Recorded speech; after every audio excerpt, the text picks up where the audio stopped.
actively resist them. Hi, everybody, and welcome back to your ego's worst nightmare. We're doing Course in Miracles Halloween tonight. Halloween. I love it. Wow. I see that we have the same costume, an eternal spirit masquerading as a mortal human. As a right. bodysuit. That's right. Yeah. It's a bodysuit. How much did you pay for yours so far? Everything. Everything. All my piece. Yeah. Everything. All your ability to truly join. Yep. But besides that, it was cheap. It was on sale. Besides it being the most high maintenance disguise ever. Not my body you're talking about. Mm-hmm. High maintenance. How dare you? Mm-hmm. Most high maintenance relationship that we'll ever have is with your body. That's right.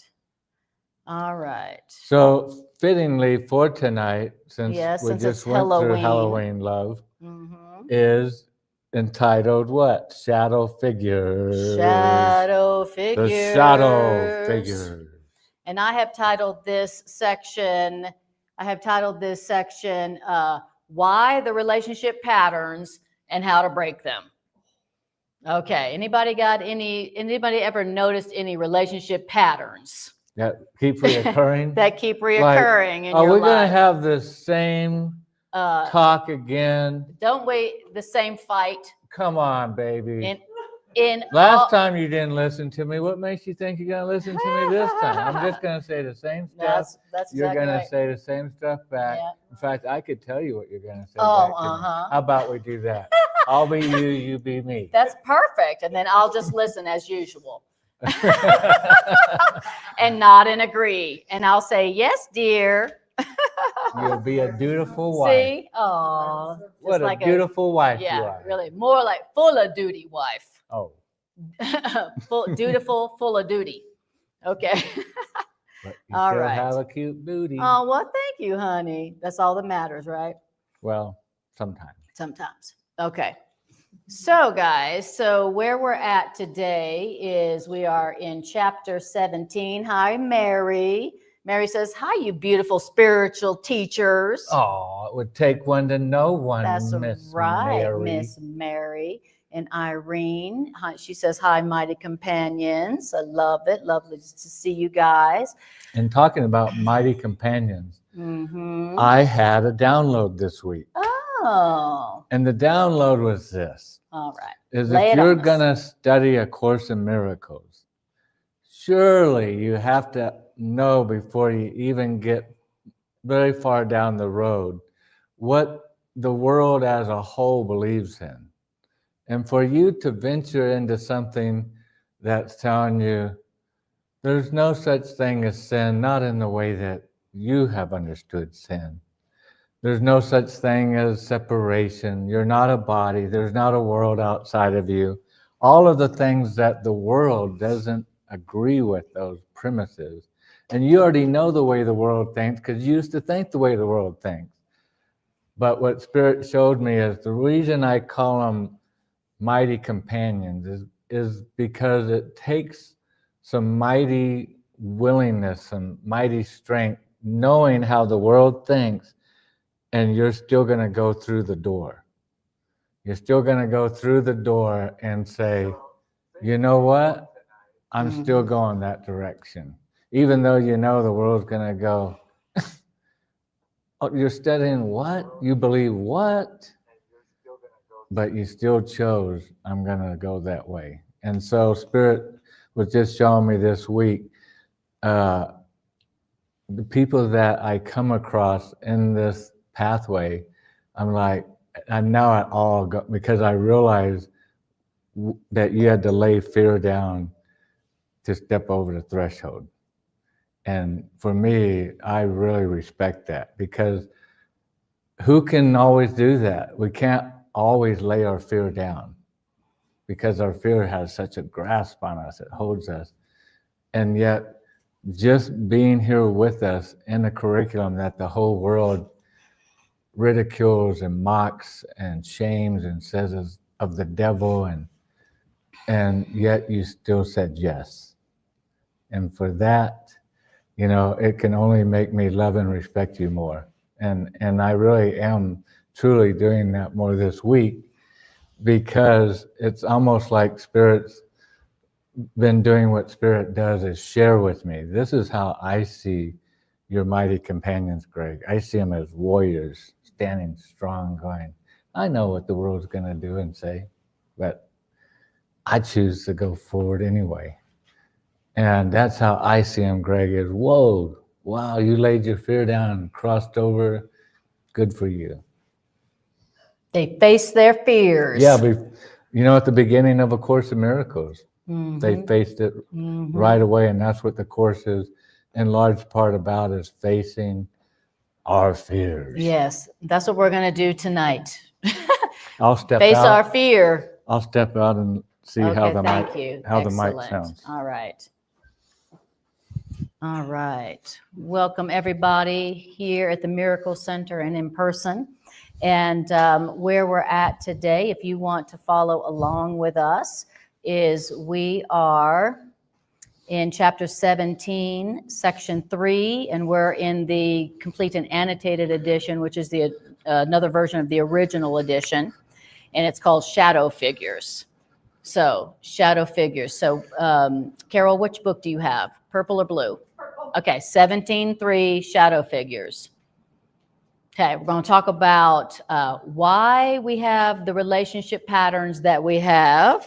We're going to demystify all of our relationship patterns, and we're going to hear about how A Course in Miracles says you can break those patterns and have a different kind of relationship, a relationship that is different from your past. Would anybody like to have relationships different from your past relationships? I would.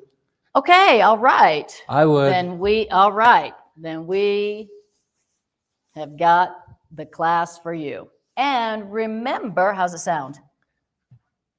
Perfect. Excellent. And remember, all right, Mary says, I can't wait to hear about this. Yes. Okay. So like if you're starting a new relationship and you truly do want to have a different kind of relationship, a relationship different from your past, this is the section for you. And again, it doesn't matter what relationship you're in. Exactly. Co-worker, neighbor, son, daughter, mother, father, uncle. That's right. Whoever. We're talking about all of your relationships. All your relationships. That's right. Can be totally transformed. That's right. Just by paying attention to a little old reading. Exactly. And wherever you have conflict in any of your relationships, that's where you're playing out old patterns. Mm-hmm. That's where that conflict is coming from. It's not coming from what they're doing right now. It's not coming from what's happening right now. We're not upset with each other for the reason we think. Our old relationship patterns are playing out. And that's why we were joking earlier about how when we have conflict in our relationships, it seems like the same old fight. With our children, doesn't it seem like always the same old fight with our relationship partners? Doesn't it seem like the same old fight that we always have? It's just, different day, different, slightly different covering. Mm-hmm. But typically our problems in our relationships are the same old. They are the results of patterns. So we're going to talk about the relationship patterns and how to let them be undone for us. Did you know your relationship patterns can be undone for you? You don't have to figure out how to undo them. It'll save you a lot of money in therapy. All right. So, okay. Now you got my attention. Yeah. Tell me how to save some therapy money. All right. Shadow figures. It says to forgive. All right. Let me put this up here, so that you know where you can join us, guys. Okay. Here we go. To forgive is merely to remember only the loving thoughts that you gave in the past and the loving thoughts that were given you. That's what it means to forgive, according to A Course in Miracles. And all the rest, everything that's not a loving thought that you gave or you received, must be forgotten. Forget about it. Okay. That is what A Course in Miracles says is how you forgive. You remember only the loving thoughts given you and that you gave, and you forget everything else. Okay. That's why forgiveness is a selective remembering based not on your selection. That's what forgiveness is. Selective remembering based not on your selection. So you're not the one choosing what to remember in that relationship. Because we've been remembering to select something else. That's right. So it can't be based on our selection anymore. Raise your hand if you have been remembering only the loving thoughts in all of your relationships. Okay. Anybody here been remembering only the love? No, that is the opposite. What have we been remembering in our relationships? How something didn't go right. Only the grievances. How something didn't go my way. That's right. Only the grievances. That's what we've been remembering. Only the grievances. All right. Only the unloving thoughts. That's it seems right. to be our go-to. What we've been trained to is. Exactly. It's just like we love bad news. That's exactly right. That's right. I mean, what a radical new approach in your relationships. I'm going to remember only the loving thoughts I gave them and they gave me, and I'm going to forget all the rest of the thoughts in this relationship. Now, there's something different to try. Okay. So don't say you've tried everything in your relationship if you haven't tried that. Okay. I hear that a lot when couples come in for therapy. They go, well, we've already tried that. Yeah. We've already tried that. And I'm like, well, here's something you probably have not tried. Okay. Now. And we weren't able to come up with any loving thoughts. Is that a problem? Exactly. That's not our selection. That's not our approach in our relationship. Now, then it says, now, why is it that in order to forgive each other and have new relationships, you got to forget everything but all the loving thoughts? It's because the shadow figures, the past grievances that you would make immortal are the so-called enemies of reality or enemies of love. All the past grievances that we are making immortal, all the past grievances, all the unloving thoughts that we are remembering and cherishing, they are the enemies of our relationship peace. And called the shadow figures. I think that the enemy of my peace in my relationship is Greg and what he's doing wrong. Okay, he's doing something wrong. That's why I don't have peace. This is saying the enemy of our relationship peace is all of the unloving past thoughts that I am remembering instead of all the loving thoughts that Greg gave to me and that I gave to Greg. So all the past grievances, all my remembering of the past unloving thoughts, that is the enemy of our relationship peace. That's why we don't have peace in our relationship right now. It has nothing to do with the behavior of the other person and what they should do differently. And it's what is remanifesting. Yes. I have an unloving thought about you, how you remember the other day you left the toilet seat up. You know how I don't like that. You know how I am. Yeah. And I had that unloving toilet seat left up again, thought. And so, then I carried that grievance with me instead of loving thoughts, like, how you did the dishes and vacuumed the rugs and, did some other stuff. Yeah. Instead of having loving thoughts, now I'm remanifesting and I'm seeing more unloving perceptions out of you because that's what I'm carrying with me. Exactly. I'm remembering only what you did wrong, and then I'm wondering why you keep doing more wrong. Right. And I think there's something wrong with you, not realizing that I am manifesting what I am focusing on. And so really what we're doing once again is displayed outwardly. Everybody can see it. The ones we're in a relationship can see it. Our coworker can see it. Our neighbor can see it. Is if we see something bad, it shows that's where call it luggage or whatever. That's what we value.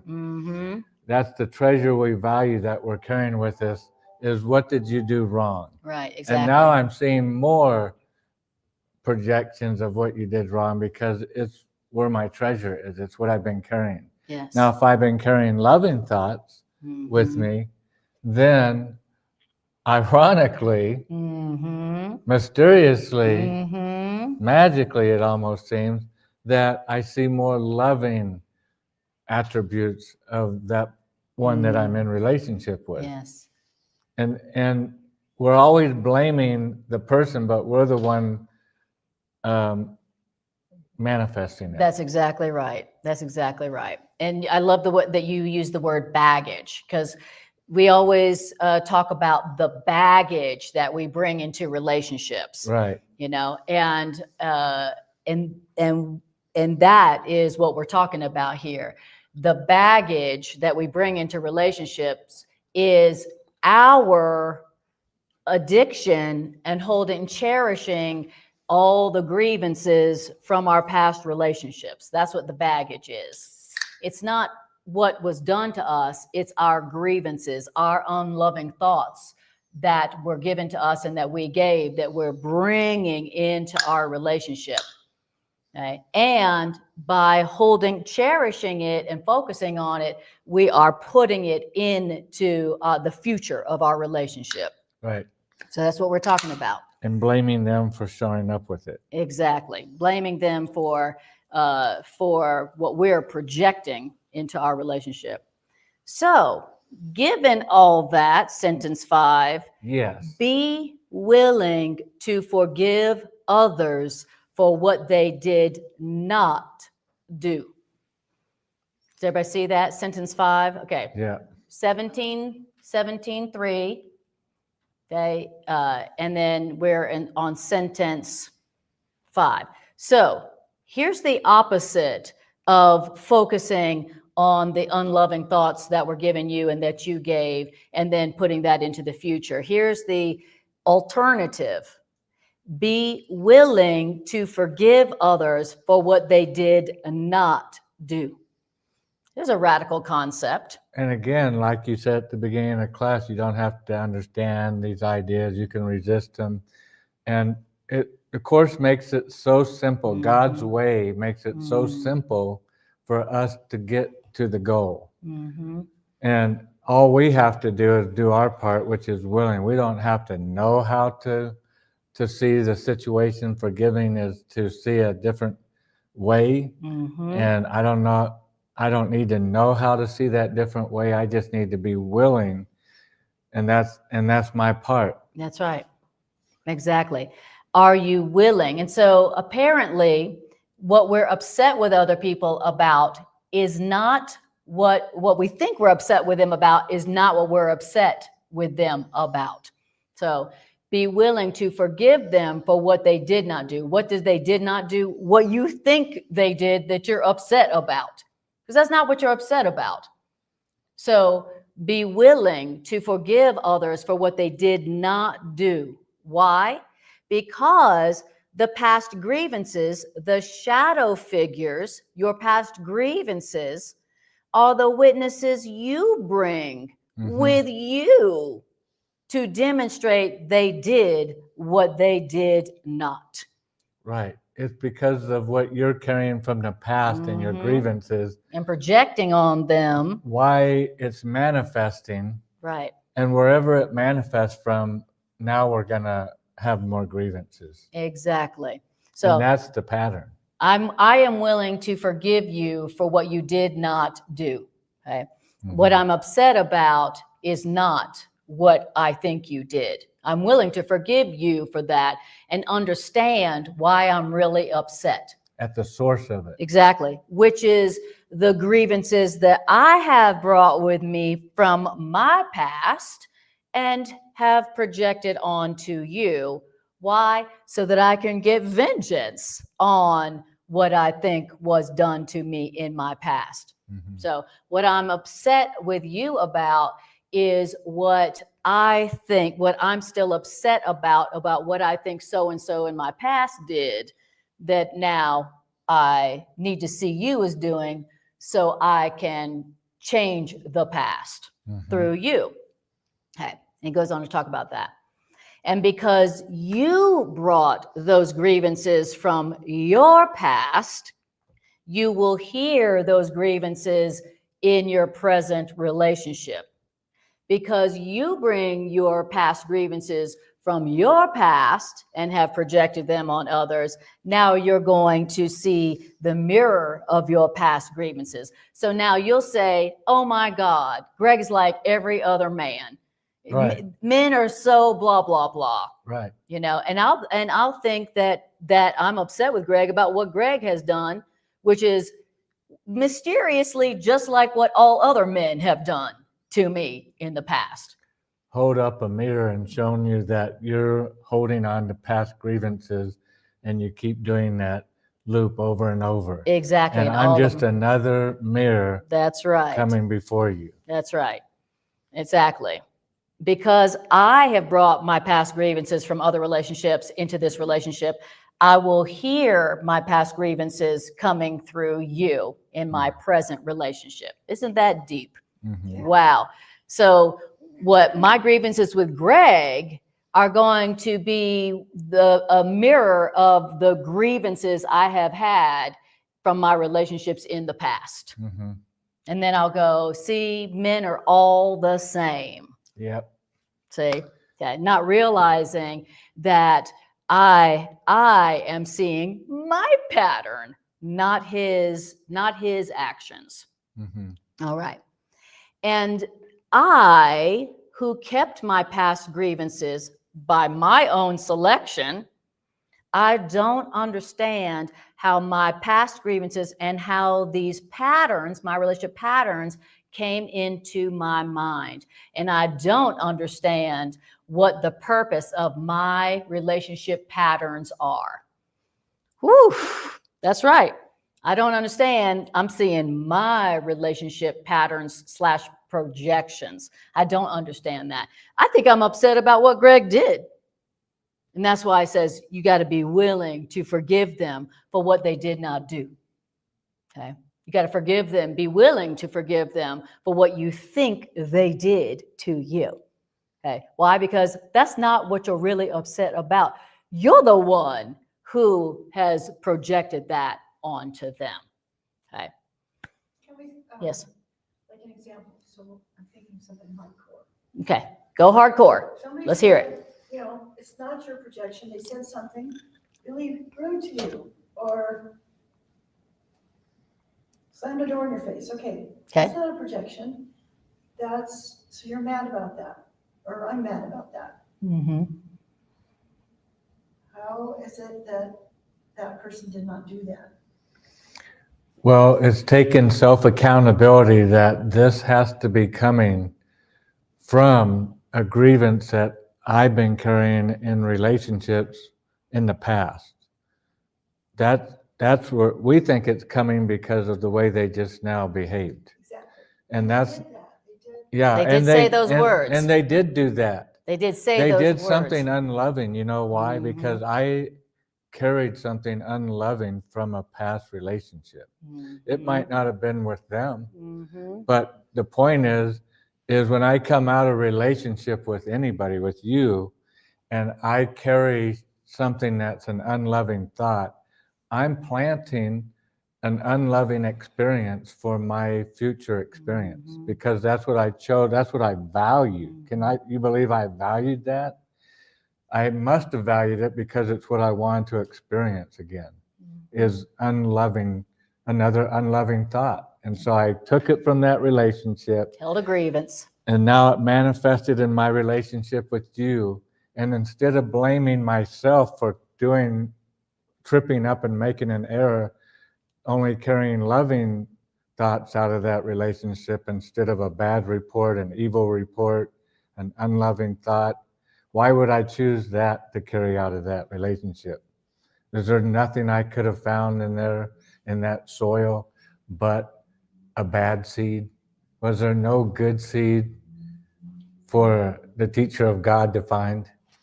And a teacher of God would never choose to seek the bad seed, to carry the bad seed forward, only the good seed.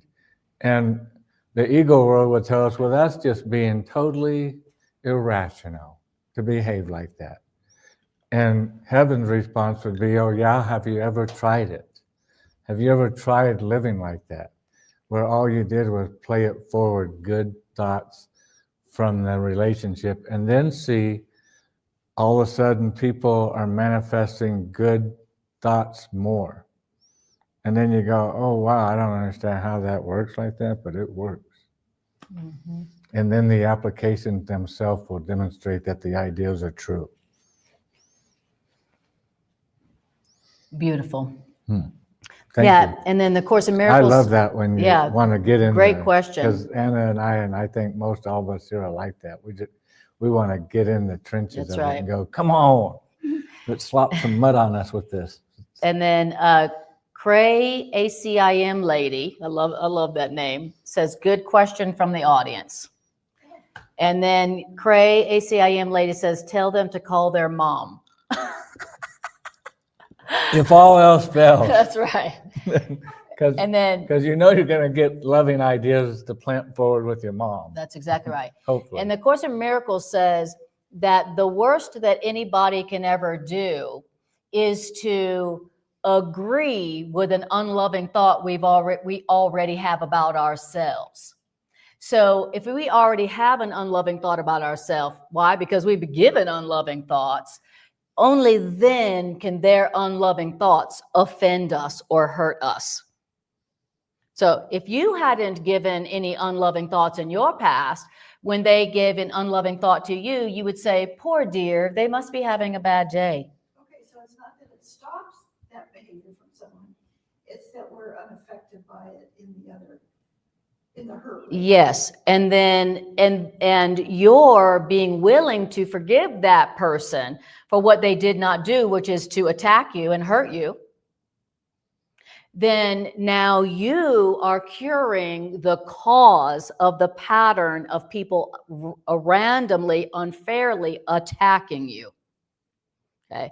That whole like, people just attack me out of the blue. I didn't do anything. I was just being a wonderful, only loving person all the time, only giving loving thoughts, and they just attacked me out of the blue. That person behind the counter, that person behind the counter was so rude. I am only loving all the time. I just can't understand how they just randomly attacked me out of the blue. I'm a victim. Okay. You taking responsibility for being willing to forgive them for what they did not do, and taking responsibility for it, that cures the cause of people, quote, randomly attacking you. Does that make sense? Okay, great question. Okay. All right. Hi, DR. Lovely to see you. Okay. Jerry. Jerry. Okay. Now we can get this party started. Jerry's like, that's right. Okay. So here we go. We're in paragraph 2. Okay. They. Chapter 17, okay. Jerry. All right. Section 3. They, which is those people who seem to be attacking you right now, those people who seem to have hurt and offended you, these people, you know, those people, they represent the evil that you think was done to you. The people you are angry with, the people that you are hurt by, the people that you are offended by, the people that you have a grievance with, these are the folks who are representing the evil that you think was done to you in the past. They dress up in spooky costumes and come and ring your doorbell. Right. And you're the one that supplied them with the costume. That's right. I thought those were the shadow people. Yeah. They're the shadow figures. Oh, the shadow figures. And that's the name of this section, the shadow figures. Okay. And so the they here is the people that are offending you, hurting you, the people who you think are offending you, the people you're holding grievances with you, or you could say the they is your grievances from the past, your grievances with the people around you. Okay. My grievances with Greg represent the evil that I think was done to me in the past. Mm-hmm. My grievance with Greg represents the evil that I think was done to me in the past. And I bring my grievances with the people who did evil to me in the past. I bring them with me into this relationship with Greg Mm-hmm. so that I may return evil for evil, hoping that the witnesses of these grievances will enable me to think guiltily of another and not harm myself. Wow. So I bring my grievances with people who have hurt me in the past into this relationship so that I can have vengeance on you know who from the past, which enables me to think guiltily of Greg without harming myself because, look, he did evil to me. He hurt me. He's like all the other men. And so since he has hurt me, just like all the other men in the past, then I can attack Greg and think mean, angry, unloving thoughts about him and be justified. And Meaning- and carry that again Exactly. until somebody shows up, whether it's Greg or whoever, Right.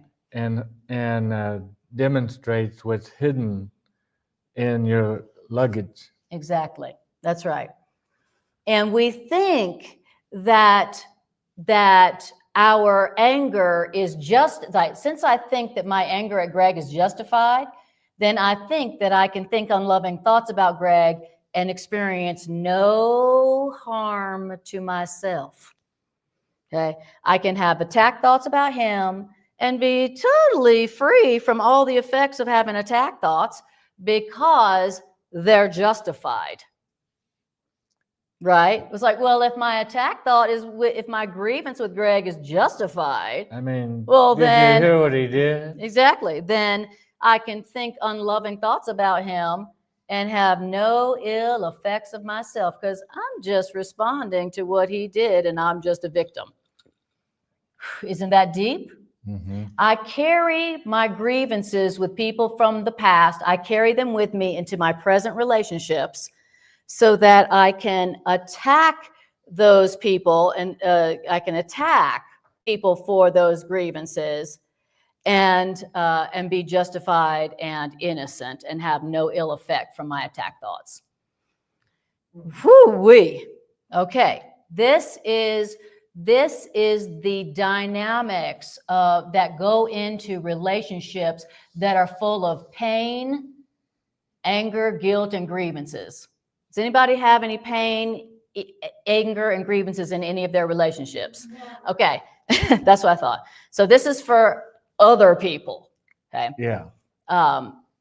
This is where those painful relationship patterns come from. This is where they come from, right here, right now. The past grievances that we bring into our current relationships that we project onto the other, and we attack those people from the past. We attack them through the current people that we're in relationship with, thinking that we're getting vengeance on what you know who did to us in the past. Ooh. And we think we're going to do that and it's not going to harm ourselves. Yes. Not realizing Mhm.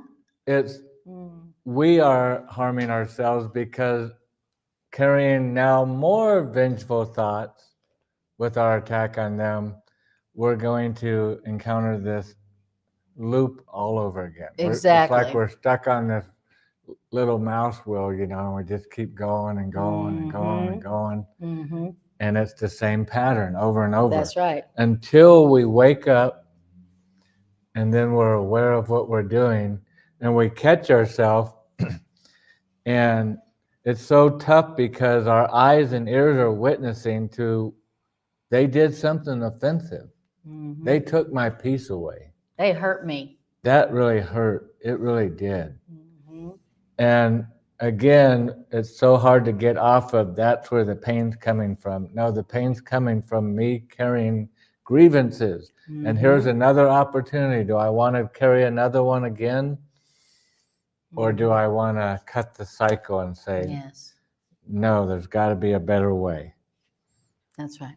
I know people who are still attacking dead people. Yes. But Jerry says, I know people who are still attacking dead people. That's us. Yes. That's us. But we're attacking those dead people through the current alive people that we're in relationship with. Yes. And then wondering why we have these relationship patterns that just keep repeating themselves. Mm-hmm. So that's us. Okay. Now we're in paragraph 2, sentence 3. Our grievances from the past, our grievances speak so clearly for the separation that no one not obsessed with keeping pain and fear going could even hear those grievances from the past. I only hear my grievances from the past because I'm obsessed with keeping the pain and the fear and the relationship patterns going right now. Dang. If I didn't want the pain, if I wasn't addicted to the pain and the anger, then I literally wouldn't even hear my grievances from the past. I would be like, oh, that's gone. They didn't know what they were doing. They don't know the truth about themselves, just like I didn't know. They didn't know what they were doing. I didn't know what they were doing. They're innocent. I was innocent. We just didn't know what we were doing because we didn't know who we were. And then that's it. I wouldn't even hear those grievances. I hear those grievances talking to me from the past, giving me justifications for attacking the people right now because I'm obsessed with keeping. It did say obsessed. I'm not just adding that in. It said you wouldn't even hear your past grievances if you weren't obsessed with keeping the pain, the fear, the guilt, the bad relationship patterns going.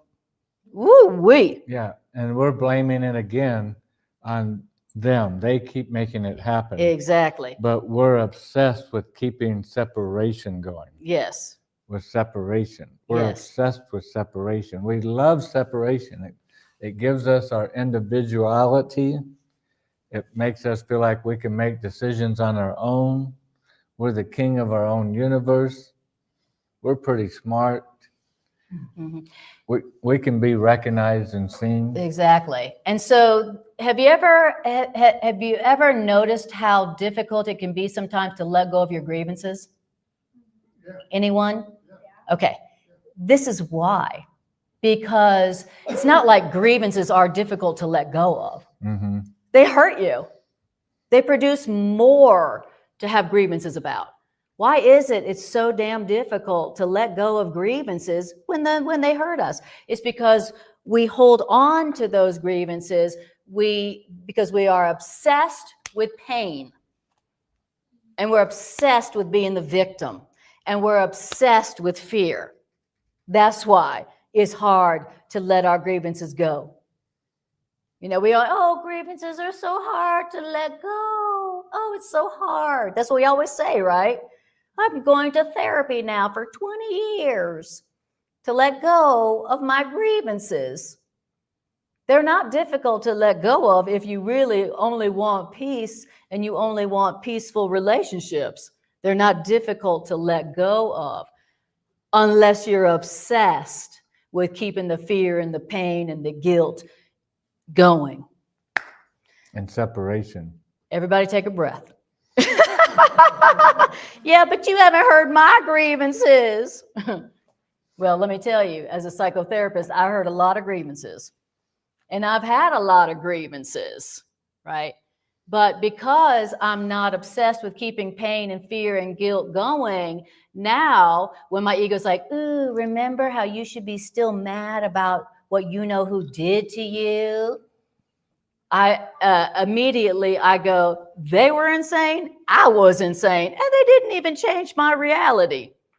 So no, I'm not going to sit here and ruminate on what someone did to me in the past to hurt me, because I don't want to be in pain anymore. I don't want to keep my bad relationship patterns going. Okay. Isn't that deep? Talk about radical responsibility. All right. Okay. And remember, you don't have to believe one little word of this. As a matter of fact, don't believe it. Since we already don't. And how do we know we don't? As evidenced by how many grievances we have and how difficult we think it is to let those grievances go. All right. Now, these grievances, these shadow figures, these grievances with people in the past who have hurt us, they offer us the so-called reasons why we should enter into angry, unhappy relationships which support the ego's goals, which means make our relationships the witness to anger and pain's power. That's what our grievances offer us.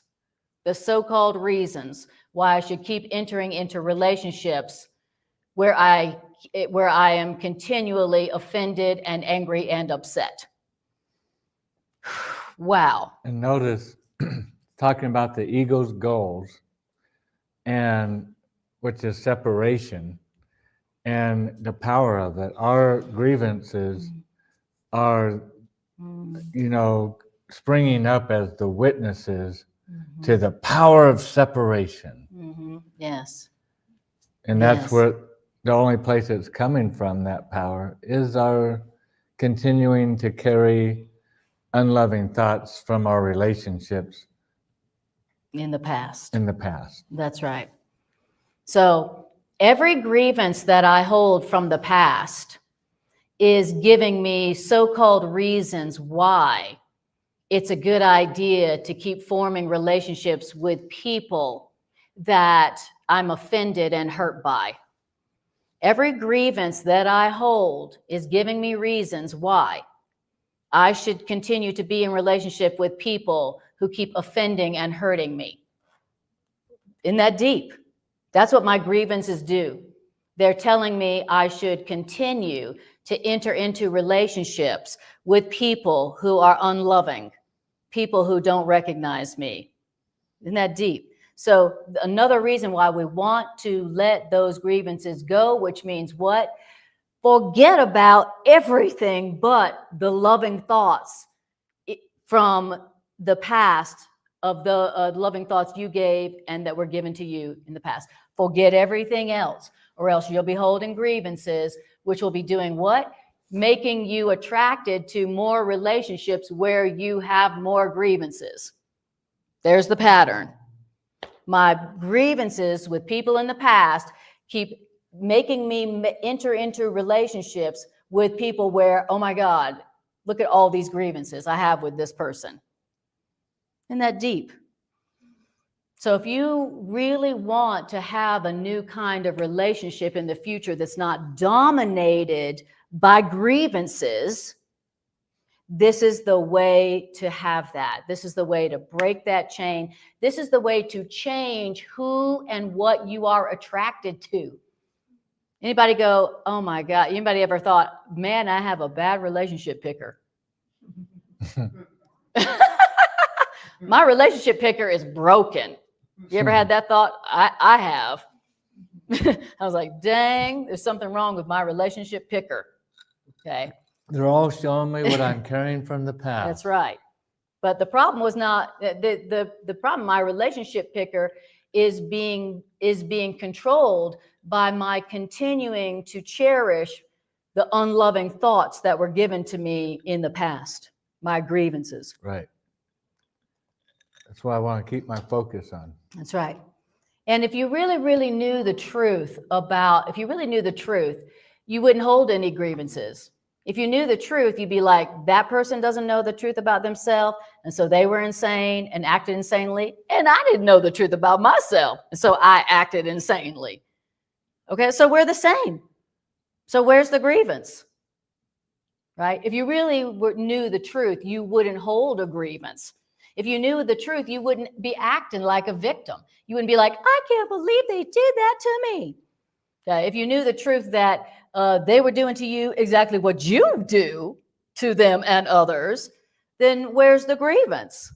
No grievance. That's forgiveness. That's why the truth corrects grievances. And so all of our grievances is a denial of the truth about all we ever experience is what we have been giving. But when you know that, then there's no more grievances. All grievances are the belief that something has happened to you that you didn't in some way, shape, or form give first to someone, somewhere, at some time. So really, we could, like that, drop all of our grievances if we really, truly wanted to be happy and have relationships that were free of grievances, that weren't dominated by grievances. If we're willing. Exactly. And we're not willing if we're going to stay being obsessed with separation. That's right. Wow.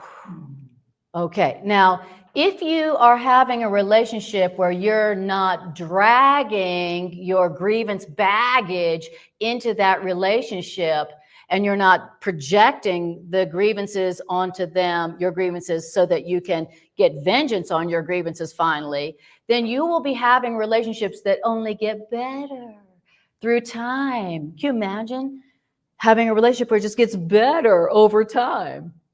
You know, instead of worse the longer we're together. Most people don't experience relationships that just get better and better and better and better. Right? Why? Because they are relationships where the longer they're in them, the more grievances they have, and the grievances are just accumulating and accumulating and accumulating to the point where they may stay together, but they hate each other. And we've all seen those relationships. They've been together for this many years, but they hate each other. And everybody goes, why are they still together? Okay. You know, why? Because each of them is obsessed with staying angry and obsessed with pain. That's why. Okay. But this is a way to have all of your relationships just get better, better, better the longer you're in relationship. The section just before this, Anna and I glanced at as well. And it starts out with encouraging us to imagine a relationship with the other person where they are so beautiful. Where you see them as who they are. Yeah, so beautiful, so innocent, so transforming. That it was saying you could take the most beautiful thing that your eyes have shown you and it wouldn't be that beautiful. Right. And I'm realizing in this section right after that, it's the how to do that. To how to be in relationships where you do see them so beautiful you can hardly fall down at their feet and kiss their feet. And why? Because you've been practicing this new way of, you know what? I'm just going to take the good, the beautiful, and the holy out of this relationship. Remember only that. And I'm going to only remember that. Yes. Every time the ego tempts me with something unloving from this relationship, I'm going to fire back and come up with at least 3 things until the ego says, I better not do that anymore. Amen to that. Monica says, why don't they teach this stuff in church? Good question. Good question. Good question. Because they're obsessed with keeping sin and pain and guilt going. Obsessed with That's separation. Why. They're obsessed with sin. Okay. Which is the saying we always say, we'd rather be right than happy. That's right. We would rather be right than happy. That's exactly right. Yes, exactly. Okay. All right. Are you guys ready for more? Yes. Are you sure? This is really deep, huh? Is it hard to hear that truly you are responsible for all the pain? Thank you. Thank you. Right on. It's like, oh, see, there is hope for a different kind of relationship. There is hope because I know I haven't done that. So I haven't tried everything in terms of how to have a new and better kind of relationship. So now I feel hope because I know I haven't tried this, at least not consistently. Right. I love it. Mary goes, I want to drop all my grievances. Me too. Right on. Me too, Mary. Yeah. Mary, you must want to have a new kind of relationship, honey. I think I'm rolling over and playing dead and giving them that's my egos are just. Oh, I see. I'm giving them a free pass. Oh, I see. So remembering only the loving thoughts about them in the past, your ego is, or hurt, right? Is your ego tells you is giving them a free pass to continue to hurt you more. Gotcha. Okay. Yeah, which would be something the ego would say, because it wants you to keep up the old game of remembering the unloving thoughts. Yes. And tell you, if you do it that way, they're just going to keep hurting you. They're just going to keep harming you because you're just ignoring it. You're being irresponsible. And that's why the Course always says some of these ideas you actively resist. Thank you. And this is one of those crosswalks for somebody where they go, this doesn't make any practical sense, how this would keep me safe. It sounds like this is just irresponsible behavior. But then you put it into practice. And what I've always encouraged people with this, and this is no voodoo magic stuff or whatever, but I don't personally think that the Course applications take long to experience. I think usually from my experiences, if you go 3 days and just practice, consciously practice, I'm just going to take the loving thoughts out of that relationship. I'm just taking the loving thoughts out of that. I'm dropping my grievances from that. And just go for 3 days like that and then see what starts manifesting. And you're going to start going, well, that was a coincidence. Did you see the way they treated me? They don't even know me. And Anna and I constantly go out, and this is only bragging on the Course. And people literally come up to us and go, you guys are so radiant. I've been watching you guys for 15 minutes, just standing over there watching you guys.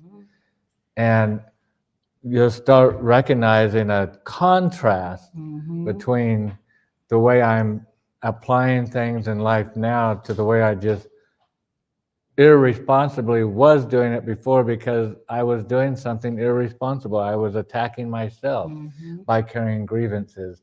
And now I'm going to have more grievances show up, until I change what I'm doing. Yes. You can't get different results, right, until you Do something change different. something different. Yeah. And great question. And thank you for telling the truth. Thank you for being honest Totally, about 'cause that, that's about my what your ego ego tells me too. about what your ego's telling you. And that's what the ego tells all of us. All of us. You can't just remember and focus only on the loving thoughts they gave you and you gave them, because then they'll continue to do those unloving things and it'll get worse. They'll just roll over you. Yeah. Okay. I want to tell you an example of something, a way that I practice this in my relationship with Greg and the results. When Greg and I first got together, I, of course, brought my own past grievances from past relationships into my relationship with Greg. And then when Greg inevitably would mirror them, what I would first do in the beginning of our relationship is I'd be like, Greg, okay, can we talk? Okay, we need to talk. Is now a good time? We need to talk. And I would proceed to tell Greg what Greg was doing wrong. Okay. Now, do you think that Greg was like, thank you so much, Anna, for telling me what I did wrong and correcting me? I so appreciate that. Do you think that that's what Greg's response was? Okay. And then I remembered, oh yeah, that is not what the Course in Miracles is advocating. And look, it doesn't work. Greg was like, oh yeah, well, let me tell you what you're doing wrong. Anybody recognize that? And then I remembered, oh yeah, okay, here's what I'm going to do. I'm going to try to do what the Course in Miracles told me to do. And I'm just going to, when Greg does something I appreciate, I'm just going to appreciate the crap out of it. I'm going to thank him. I'm going to appreciate it. That's all I'm going to do. I'm not going to tell Greg what he's doing wrong. I'm just going to appreciate Greg up one side and down the other when he does something I really appreciate. And what do you think happened as a result? All of a sudden, Greg is doing more and more of what I really appreciate and less of the things that I was offended by and hurt by.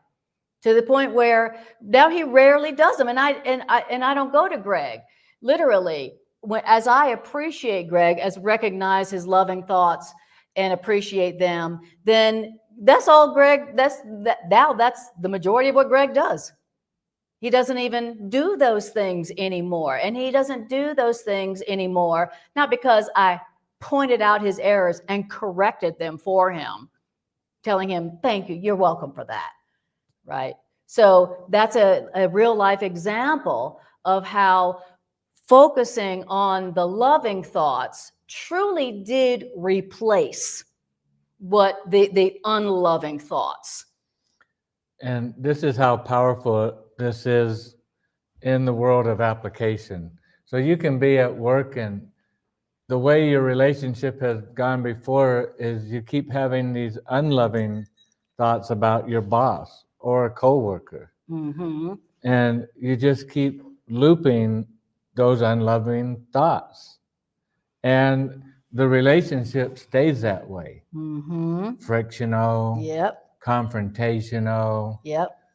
always fighting, not getting along, looking for ways to attack the other, because it's the way the relationship has been going. And then you walk away here from not from what Greg and Anna's telling you or nothing, but what the Course is telling you. Change your way. There's got to be a better way. And the better way is, okay, let's stop doing that, even though tomorrow they're going to act out all these things. Well, yeah, probably because yesterday you're carrying all this luggage. And the day before, it's what you've been planting and planting.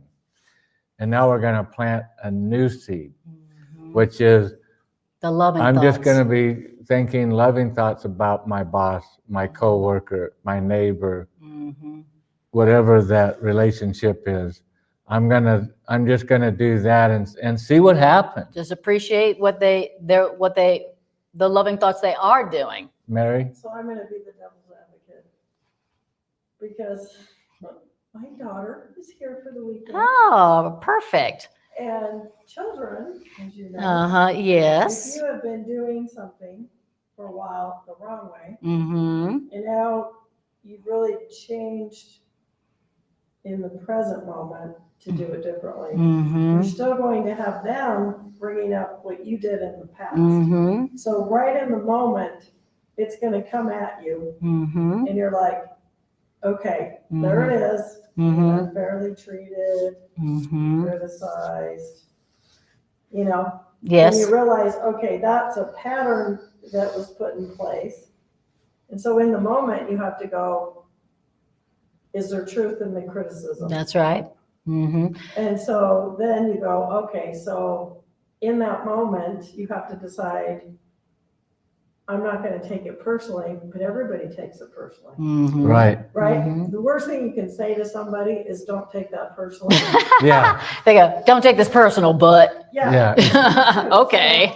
It's not you, it's me. Right. So what I'm wrestling with is, okay, in that moment when it's being mirrored back to you, something that you did in the past in the relationship, Mm-hmm. and it's showing up, Mm-hmm.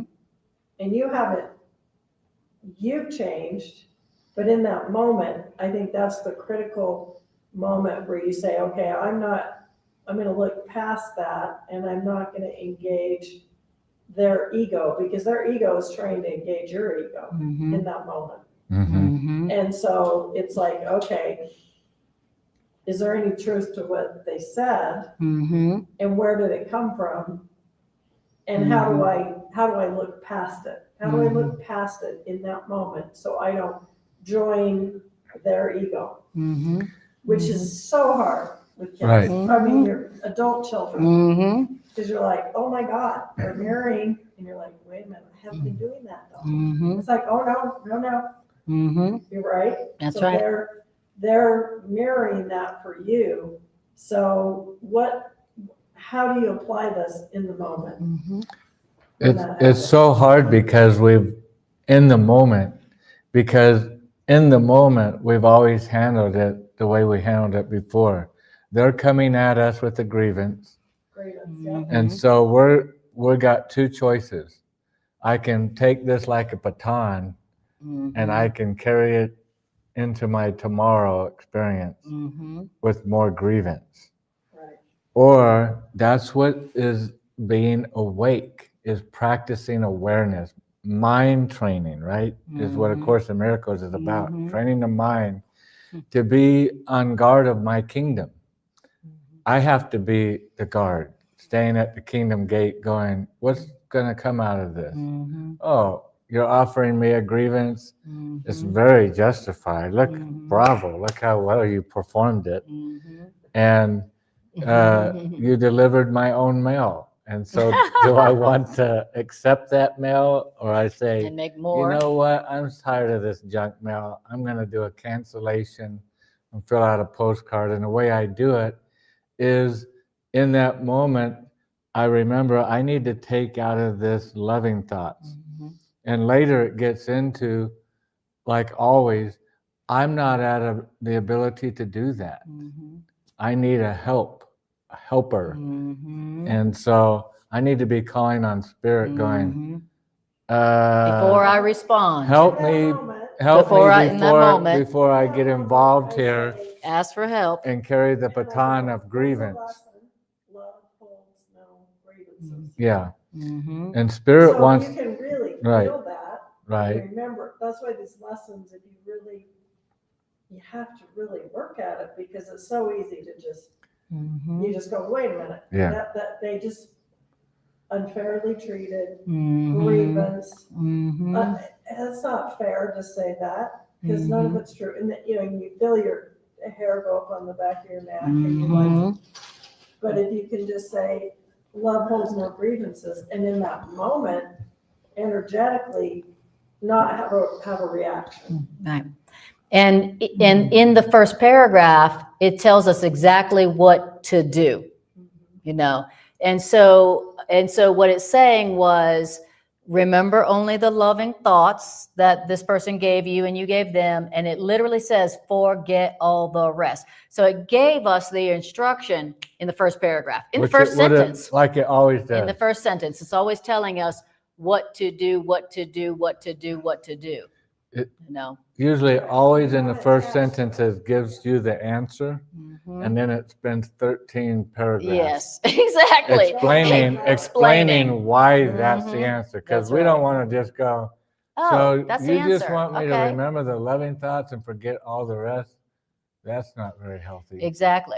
Exactly. And the reason why this simple truth doesn't seem to be doable or doesn't seem to answer the problem is because we're obsessed with the grievances. We're obsessed with the pain of the grievances. We're obsessed with the anger and the pain of the grievances. We're obsessed with the rightness and the righteousness that our grievances seem to give us. If we weren't, we wouldn't continually be seeking for error in our relationships, which is what we're doing. We've been trained to continually seek for error, and then we find it and act upset and appalled, and we carry it into, Anna and I are always laughing, is we have a future self. And if we do these green drinks and do the healthy supplements and stuff and do our mile walks every day, our future self is going to be thankful and goes, hey, Thank you. You weren't even here yet, and yet you thought of me. Wow, thanks a lot. I appreciate that. And that's what this reminds me of as part of that mind process is we're one with our future self, and our future self is hoping, would you please drop that grievance? I don't want to deal with another outbreak from somebody that's handing me a grievance baton because you weren't willing to stop it. put a stop to it. And you don't even have to do anything. You just have to call on spirit because you're aware of the temptation and you're willing to put a stop to it. It's like, that's what I mean about being a mighty warrior also, is you're being a warrior for your future self. Like, I'm putting an end to The somebody cycle.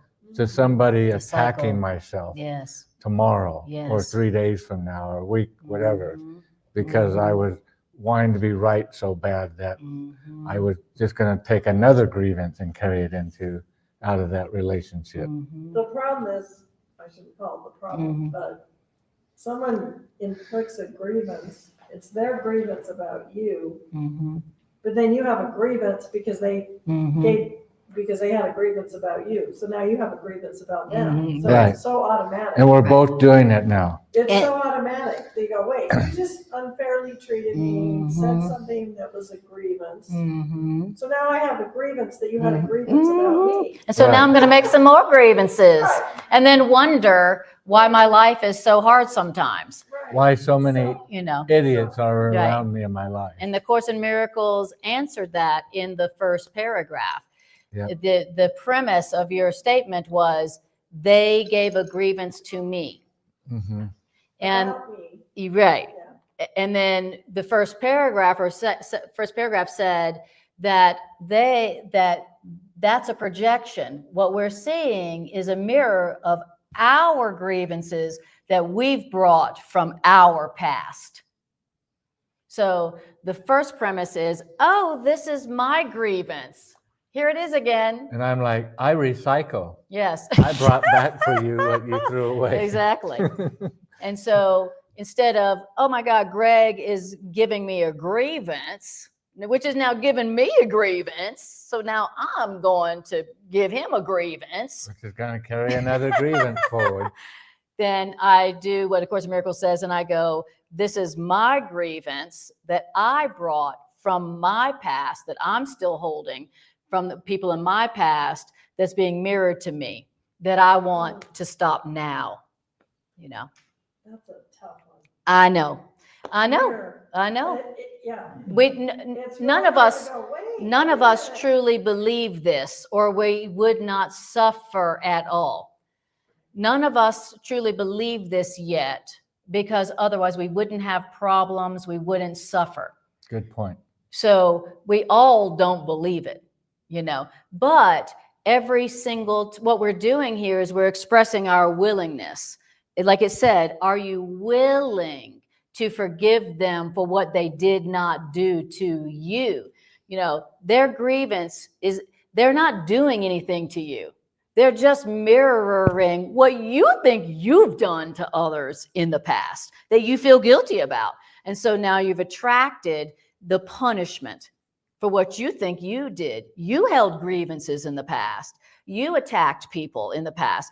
You can't do that without feeling guilty, which is an attraction to punishment from others who bring their grievances to you. Thank you for your authentic question. It's really Thank hard. you. I know. That's right. That's unfair. That's Like, right. Really? Why would I want that? Yeah. Nobody wants to see that. No one wants to say, wait, Yeah. no, I didn't bring that. Right. to the It's table. And nobody wants to admit that they're obsessed with pain. Or as it says here, as obsessed with keeping separation. Ooh. And we're so obsessed with separation. Right. And this is Exactly. how we're maintaining it. And it makes sense, is Mhm. if I have a grievance with you, it's going to be pretty easy to be separated. Mhm. If I have loving thoughts about you, it's going to be pretty easy to stay joined. Mhm. So grievances is the perfect, weapon that the ego would use to want to keep Everybody's- separation going. And That's I'm right. obsessed. Mhm. Like, when somebody's obsessed with something, is that all you talk about? You're Mhm. obsessed with that. One note, Johnny. And all I'm obsessed with is keeping separation going, Mhm. which means that's what I'm using my relationships for. Mhm. And how am I doing it? By just taking unloving thoughts out of that relationship, this And relationship, cherishing them and and remembering only that. and just remembering all these unloving thoughts, what that person did, that, and then I can keep separation going. I don't want to be around people. They're all mean to me. Mhm. They're all attacking me. Mhm. They're all evil. They're bad. They're not fun to be around. And I don't realize I'm co-creating my world. Exactly. And then don't forget the Course in Miracles definition of separation means differences. Mm-hmm. I'm obsessed with continuing to believe that we're different. And that's the basis of all grievances. We're different. I would never do that. I'm not like that. I'm different. Okay. When you know the truth that you're not different, we're not different, then where's the grievance? Mm-hmm. You know, when you go, they don't know the truth about themselves, and so they attack.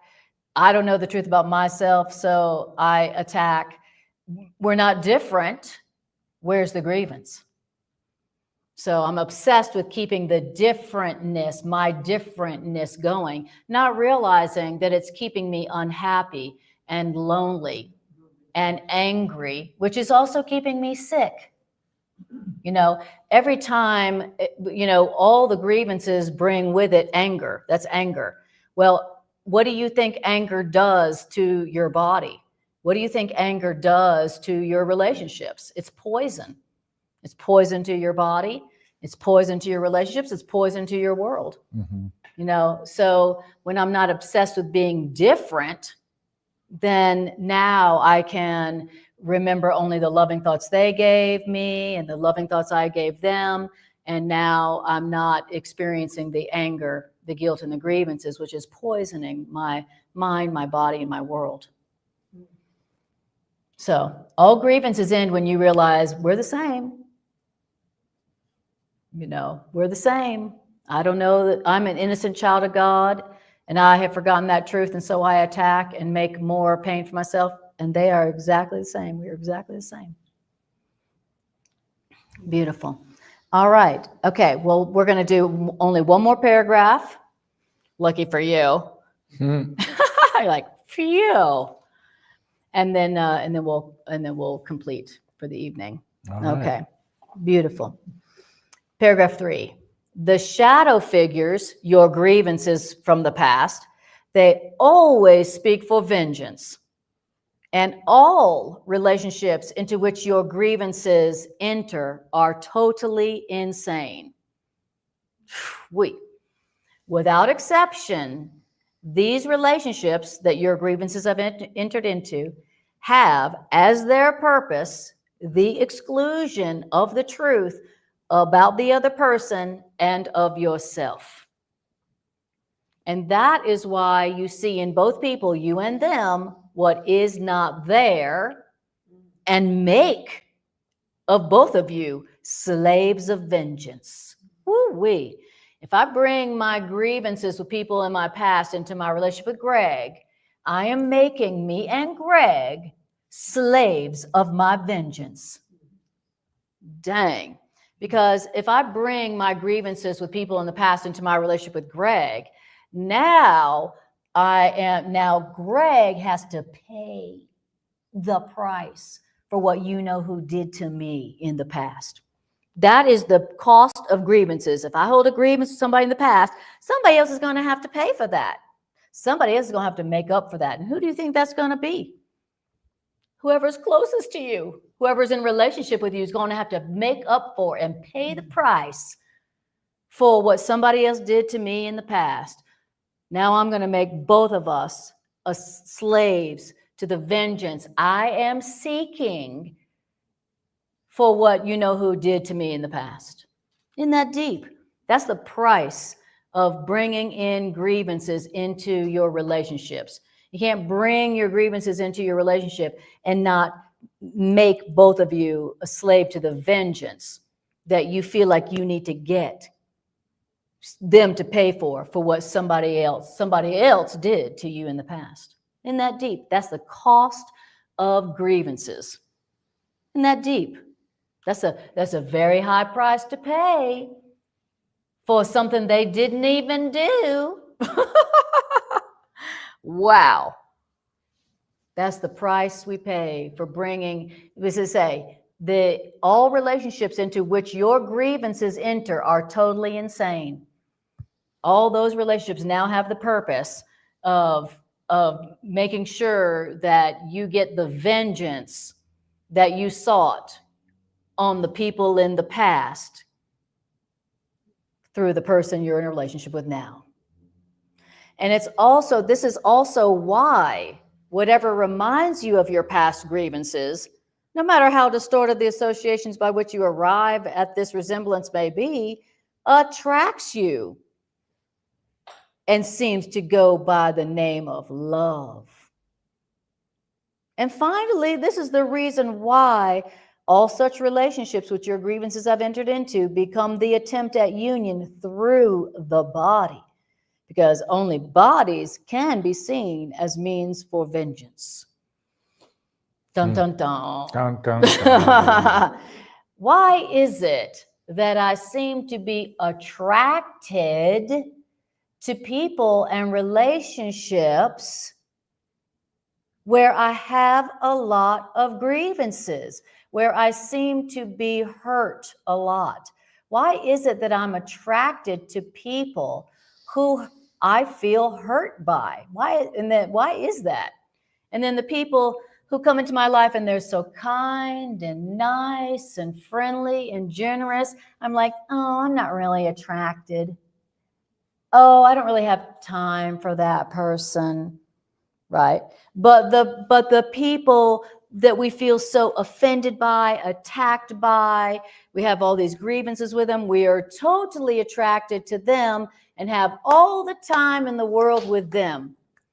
This explains why. The other one is boring. Thank you. And that's what we think. That's what we think. That we think, oh, the nice people, the people who are like, oh, I just love you. You're so wonderful. You're so great. I just love being with you. Oh, we tell ourselves we think they're boring, right? But the truth is that they don't enable us to fulfill our obsession, our addiction. So they feel boring. Exactly. Right.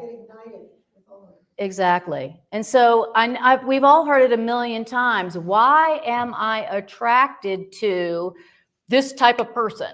Why am I attracted to bad girls? Why am I attracted to bad boys? Why am I attracted to people who aren't nice, who aren't kind to me?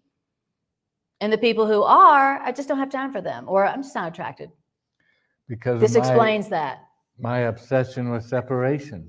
That's right. And if you're nice and kind and we're just going to have a loving relationship, that doesn't help my goal.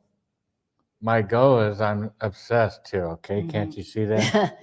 I'm an obsession. I'm a dog with a bone. All right? And my obsession is separation, and you're just too nice. That's not going to help me get to the means of my goal. My obsession. You're not very valuable to me. Mm-hmm. And so if you truly do want to break the pattern of being attracted to relationships with people that, are not loving, then the first thing you have to do is to get out of denial about your obsession, your attraction to pain. That's the last thing people want to do. That they don't want to go, okay, obviously, I have a little attraction to pain. Obviously, why? Because look at my pattern. So getting out of denial and acknowledging what's obvious to all your friends, that you're obsessed and attracted to pain and people who don't treat you nicely, is to acknowledge that you obviously have an attraction to pain. You have an attraction to separation. You have an attraction to feeling bad and feeling guilty and not feeling good enough. That's why you always are attracted to, which means manifest, people who don't treat you well. They don't appreciate you. They're not just acknowledging you for all your loving thoughts. And so that's the first part of breaking the pattern. Okay, I have an obsession. I have an attraction to being treated unlovingly. I have an obsession with being treated unlovingly. It's not like I'm just a victim and why does everybody treat me so unlovingly? Oh, I guess the world's just an unloving place. I guess that's just how people are. No, it's not an accident. It's a pattern. You know, I have an attraction to being treated unlovingly. And I need to get out of denial about that if I'm going to break that pattern and be attracted to people who treat me nice, who appreciate me.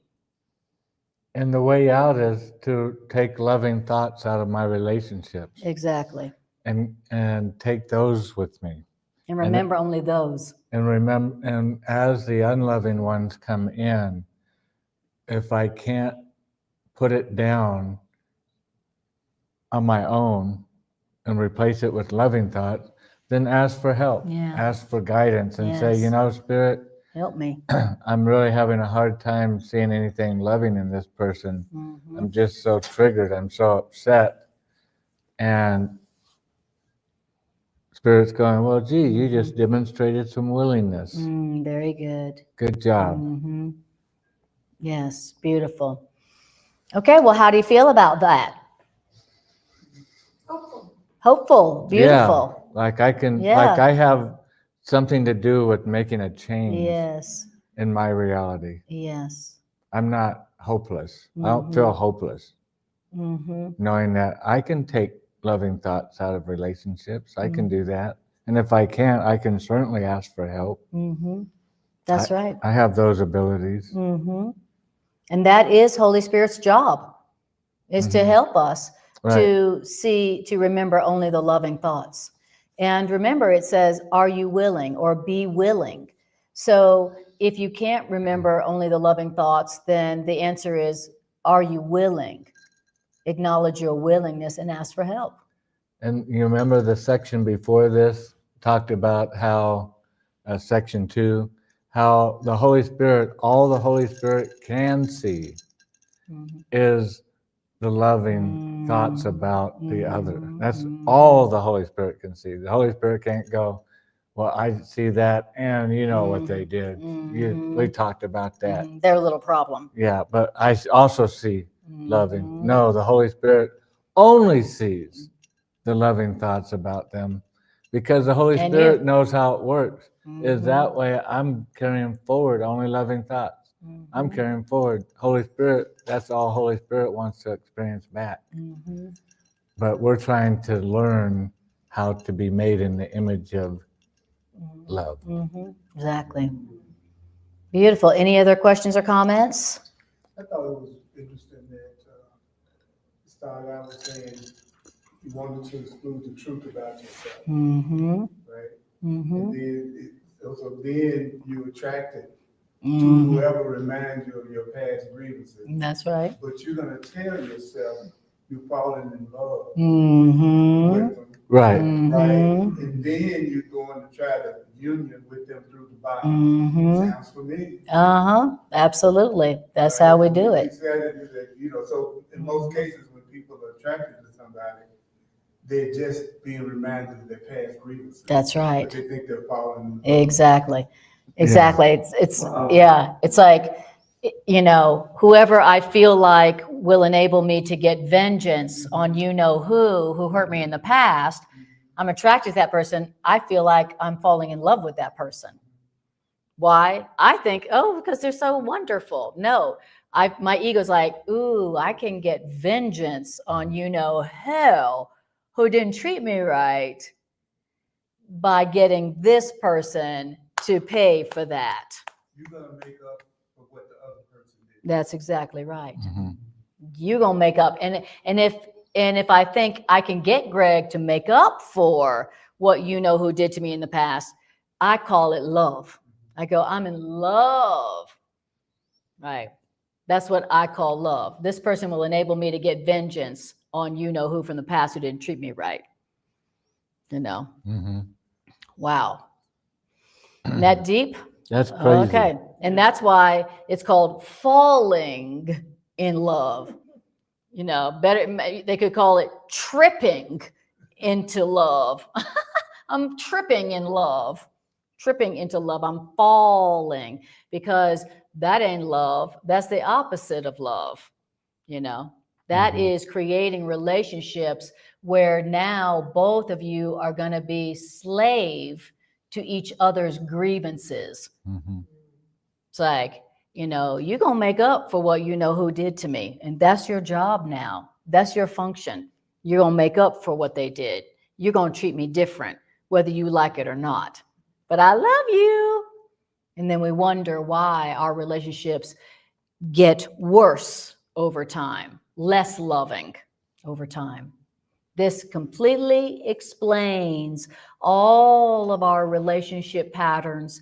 This completely explains all of our relationship pain.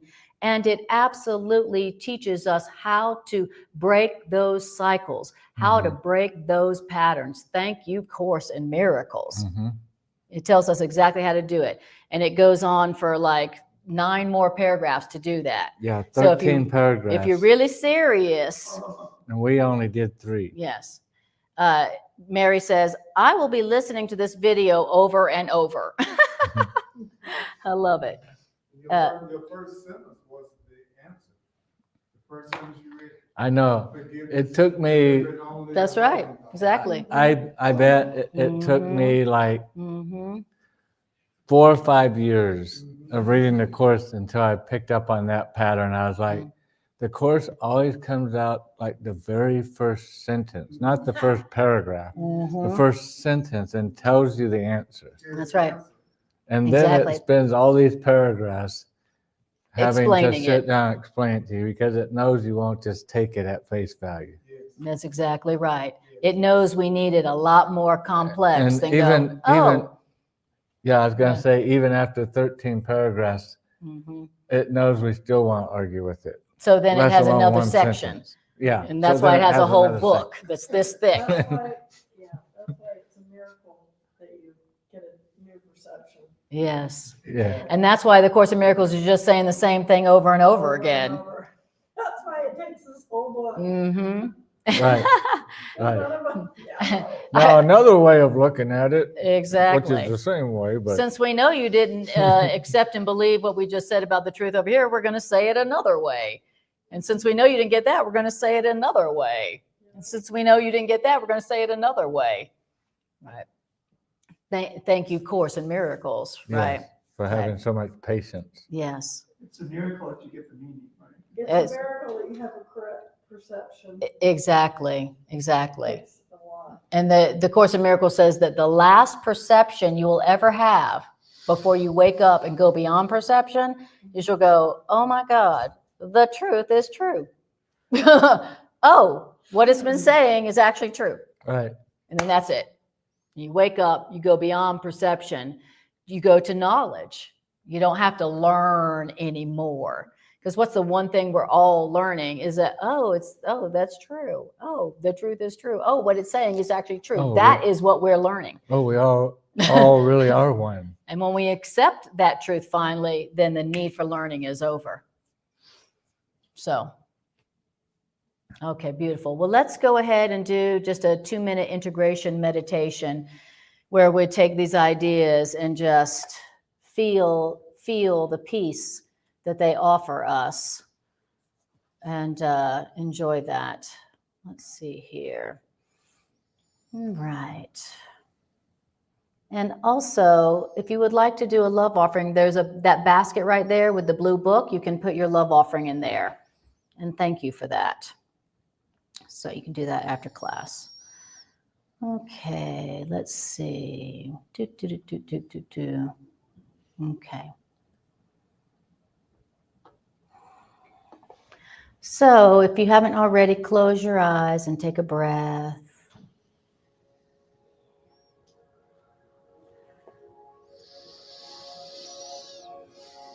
And just breathe and feel. How do you feel right now having heard these ideas? about forgiveness, and about relationships. How does it feel right now within you?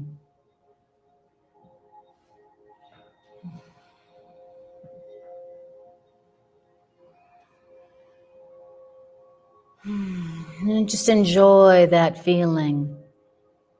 Feel what it feels like to listen to the truth.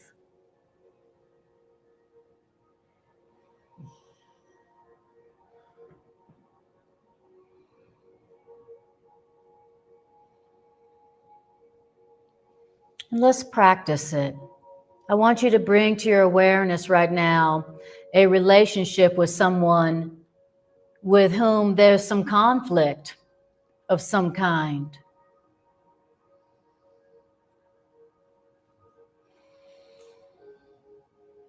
And I want you to just do a very brief 1 or 2 sentence inventory of what your ego is telling you that they are doing that is hurting you or offending you or frightening you.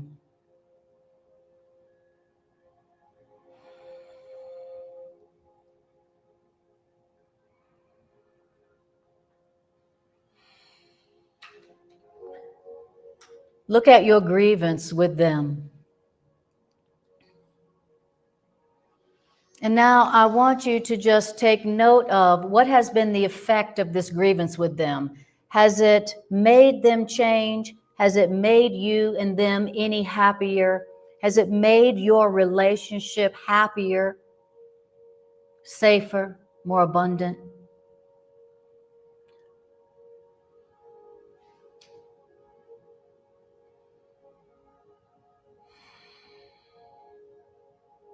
And now I want you to tell yourself, I am willing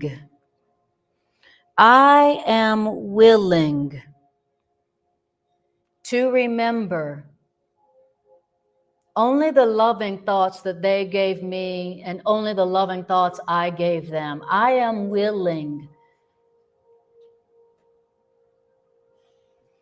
And now ask your higher self for help in that.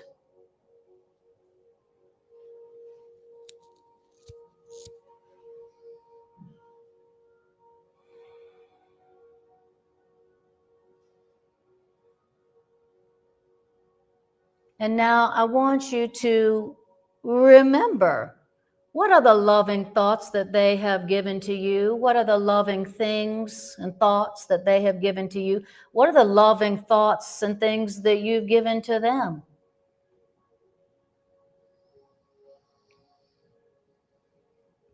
I'm grateful that I'm grateful how they.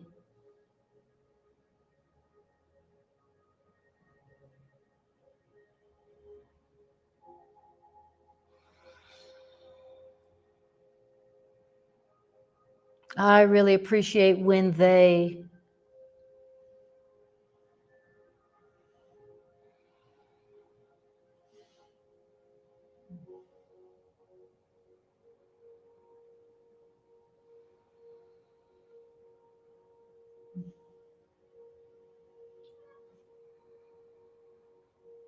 And remember the loving thoughts you gave them.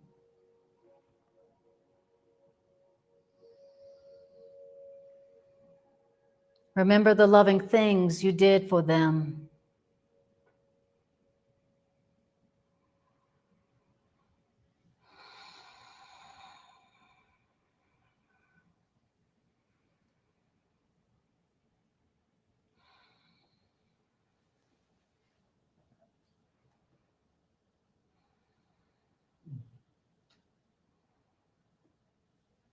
And now I want you to look at them, their face in your mind's eye. And how do they look now to you? Remembering that when you see only the loving thoughts and when you remember only the loving thoughts they gave to you and you gave to them, that you will see a loveliness in them that you've never seen in all of your greatest imaginations and fantasies. You will see in them a beauty that you have never seen before.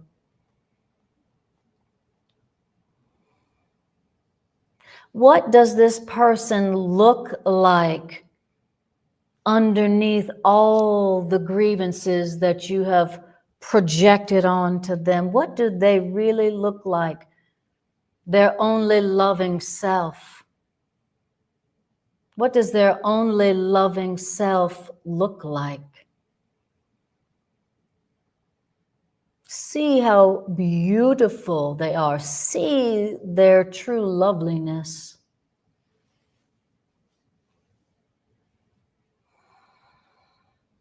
And let the vision of their loveliness heal you, inspire you.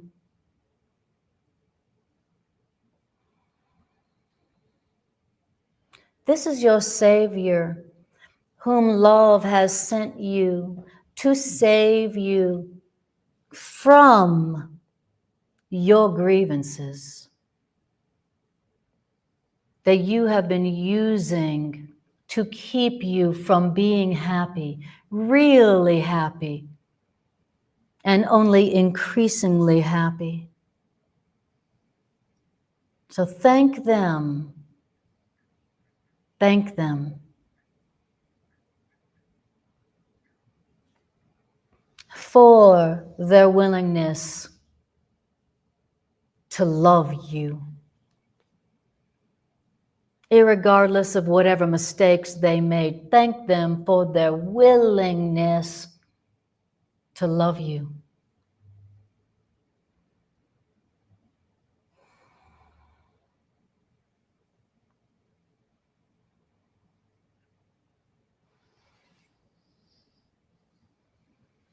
And then bring your awareness back within your own self. Notice how you feel within your own heart, within your mind.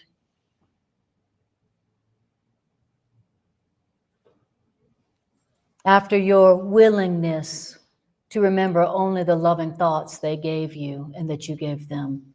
Notice how you feel within your own self. Notice how you look to yourself.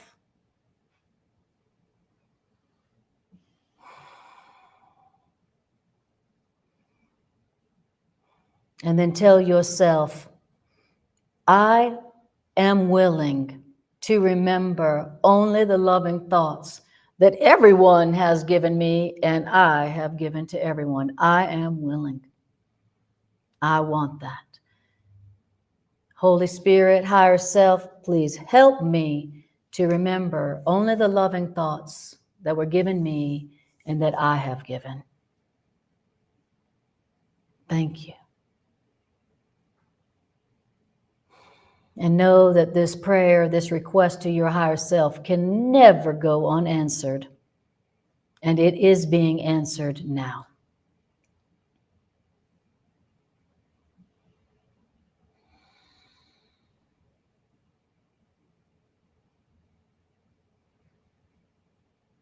Beautiful. And then when you're ready, just take a deep breath and bring your awareness back to the room, back to your body.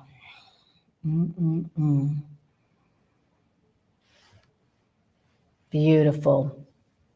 Way to take your place among the healers of the world, y'all. Good job. We thank you for being here. Thank you for being here to help us to practice. Thank you for being here to help us all practice saving the world and ourselves from fear and pain. Thank you. Thank you, thank you. And thank you guys online. Thank you guys online for your willingness to be here with us and to learn and to practice the truth with us. We need you as much as you need us. Thank you. We'll see you next time we see ya. Thank you. So happy to be ya. Thanks, guys.